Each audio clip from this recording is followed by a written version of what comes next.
Hi, friend. Welcome. We are wrapping up our entire study for this summer, and if you are here joining me for this video, that means you made it to the end. And I want you to know I am so proud of you. This was a hefty amount of material for the summer, and that's Old Testament narrative. You have to read it in pretty good sized chunks in order to, find the main points and get to the meat of it. There's a lot to cover. But I just want to congratulate you. I hope and pray that you, like me, have been changed, that you haven't, that we haven't just gleaned head knowledge and more information about who God is, but truly that He has changed us and He is using this study to transform our hearts, to transform our understanding of Him here, and trust in Him. Trust that I summarized this particular study into one sentence, that He is God with us. And I know that that's going to be something that I cling to, something that I take away from this study. This God is with me. This God of the patriarchs is with me. He is not only with me, He is with us. He is with us.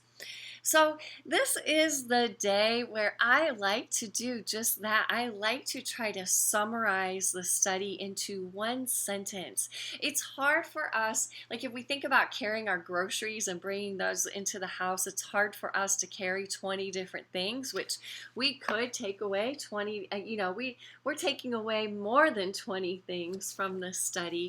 But it's much easier to just hold tightly onto one thing. And what will that be? That we will forever remember the life of Joseph as this. And so for me, I summarized it to this: God is with us. But the word that I summarize it's not always easy to find a single word, and there are many different words that we could choose. Like yesterday I might have said the word faith, right? I talked a lot about faith, but I think for this study, and perhaps it's because I have studied from Genesis 1 all the way now to the end, Genesis chapter 50, I'm going to summarize it as life. As life. And where do I get that from? Well, I get that from yesterday, Genesis 50, verse 20. As for you, you meant evil against me, but God meant it for good, to bring about that many people should be kept alive as they are today. So why this story of Joseph? Why the life of Joseph? It was for life, and that there would be abundant life for many people.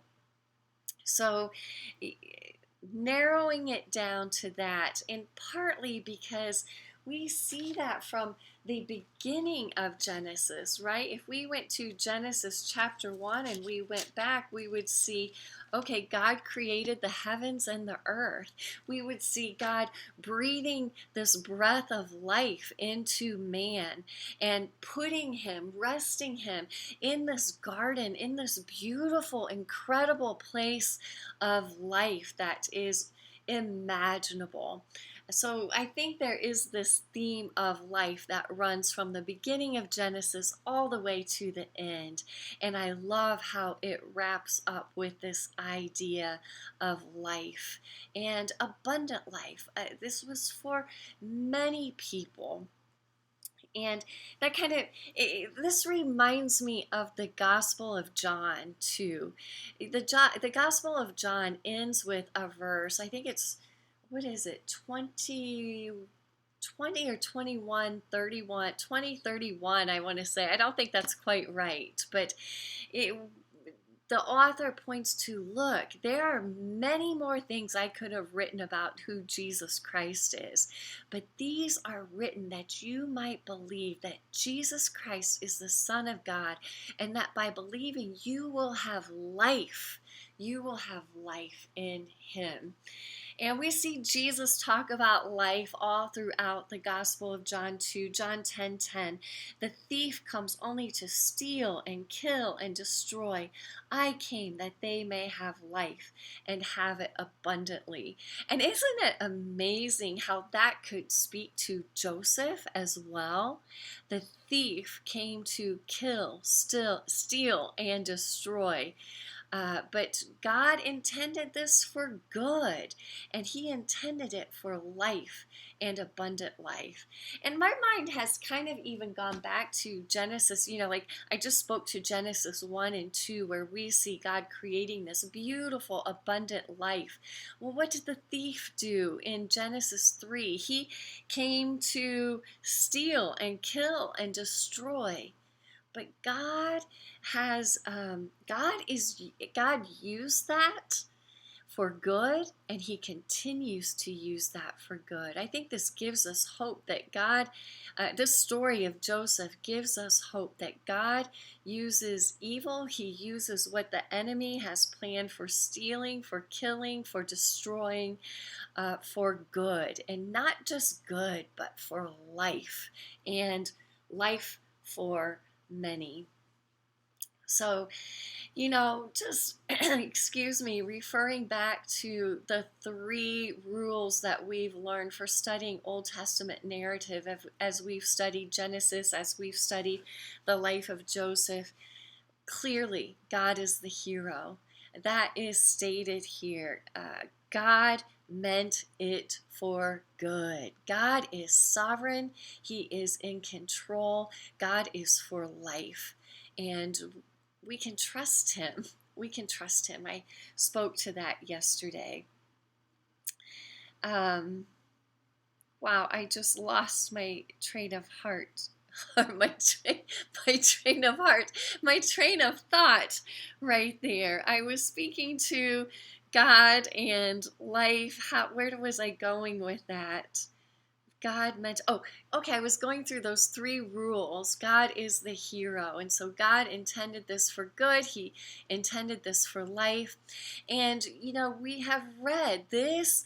These were real people. These are real stories. We read this literally. This was a physical life and death situation.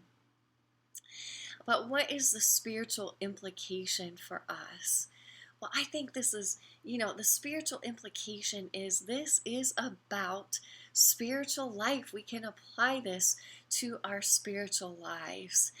I was with a group of our leaders last night for a serve team meeting, and just talking about how, nobody asks to go to Egypt. Nobody asks for pain and suffering and famine and life or death situations.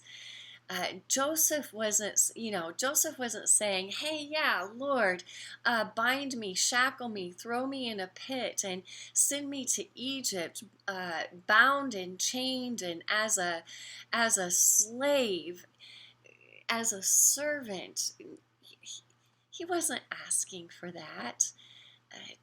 Jacob ends up living in Egypt. He had to leave the promised land. He wasn't asking to go to Egypt. He needed to for the purpose of life. This was a life or death situation. He needed to go to Egypt in order to live and in order that his family would live. Oops, I lost my, there we go. So none of us, I think spiritually, none of us asks to go to Egypt, to go to a place of pain or suffering. And I just wonder, okay, what is that for you today? I know many of us could say, all right, yeah, we are all in this foreign territory right now, a place where we didn't ask to go, where we wouldn't have chosen to go, in the midst of this COVID virus, in the midst of the pain and suffering and the sickness of it, the dying that is taking place, the economic devastation that we are going through. That would be one that's on our hearts and in the news today, none of us would say, yes, Lord, take us to a place of social unrest and racial injustice, and a place where we are not loving our brothers and sisters and understanding one another. Take us there, Lord. No, none of us has asked for this and the pain and suffering, the real pain and suffering that has come with it.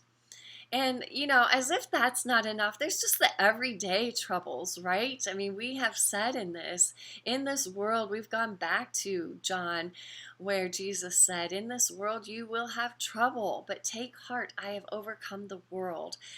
In this world we have trouble and just the daily grind of things. It may be foreign territory in your work, trouble with a boss, foreign territory in a relationship, with your marriage, with your kids. Like, we are all, aren't we? We're all stuck at home right now, and there's a lot of togetherness time with husbands and with children, and this has taken us to foreign territory, maybe places we don't want to be in relationships, places of unforgiveness or relationship strife, like we've seen amongst Joseph and his brothers. There's so much. Like, there's just numerous ways we could apply this, but maybe think about, okay, what's the foreign territory for me? What's the place that God has me that I didn't ask to go to? I wouldn't have asked to go to. What is that place? And then say, okay, Lord, make it count. Lord, would you make this count in my life? Would you not waste the pain? Would you not waste this time of being in foreign territory, but make it count in my life, that I will end up understanding that you are a God who provides and that you are with me and that your promises are sure. Like, I will grow in my understanding and my relationship with you. But not only that, Lord, not only will it be life for me, but it will be life for my family, life for my children, that I could pass this on, that I could pass this testimony on to them. And then, Lord, would you just expand it abundantly, that not only have I learned to walk with you, to walk in the light of your presence with you, but that I could proclaim that, not only acclaim it, but proclaim it to others, that spiritual life could be given to many. Could you do, Lord, immeasurably more, like you did in the life of Jacob? Could you do immeasurably more in our lives, God, as we learn to trust and walk in faith and understand that you are God with us?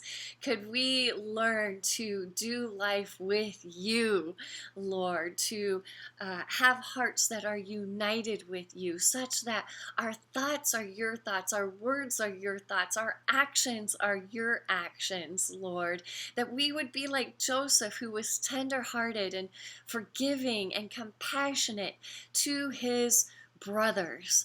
Oh, Lord, do that same work in our life. Friend, I hope, like, that's not just head knowledge, right? That's not just more knowledge we gleaned about who God is, or we gleaned about his word, the Bible, but that is transforming, that is heart transformation. That's my prayer, that we would take that away. And that's my hope for you, my desire for you, my prayer for you. I hope that whatever it is, that one sentence, that one word, that it would be heart transformative, that you will leave this study changed and understanding and doing life with God. Friends, it's been a privilege to journey through this life of Joseph with you. truly, from the bottom of my heart, I thank you for this time. I hope you'll join me for the next one. We're looking at studying Peter. When you look at the amount of scripture, it's a breeze, and it will be a different genre. We'll be studying a letter to the church, and boy, it's going to be good. It will continue some of the themes of suffering that we have seen here. So join with me. That will start in the fall. Friends, again, thank you. I love you. This has been great. I hope to see you for the next one.